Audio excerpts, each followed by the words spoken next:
ঝিনাইদহ ৪ আসনের সংসদ সদস্য আনোয়ারুল আজিম হত্যা মামলায় ঝিনাইদহ জেলা আওয়ামী লীগ নেতা কাজী কামাল আহমেদ বাবু ওরফে গ্যাস বাবু দায় স্বীকার করে জবানবন্দি দিয়েছেন।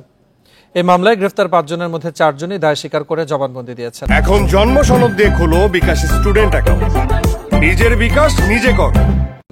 বিকেলে ঢাকা চিফ মেট্রোপলিটন ম্যাজিস্ট্রেট আদালতে জবানবন্দি দেন বাবু। গত রোববার বাবুকে ডিবি পুলিশ আদালতে হাজির করে ১০ দিনের রিমান্ড চায়। শুনানি শেষে আদালত ৭ দিনের রিমান্ডের আদেশ দেয়। তার আগে ঝিনাইদহ শহরের আদর্শপাড়া থেকে গ্রেফতারের পর তাকে ঢাকায় নিয়ে আসে ডিবির একটি দল। এই মামলার অন্যতম আসামি শিমুল ভূঁইয়ার ১৬৪ ধারার জবানবন্দিতে গ্যাস বাবুর নাম উঠে আসে। এই মামলায় গ্রেফতার জেলা আওয়ামী লীগের আরেক নেতা মিন্টু ৮ দিনের রিমান্ডে রয়েছেন।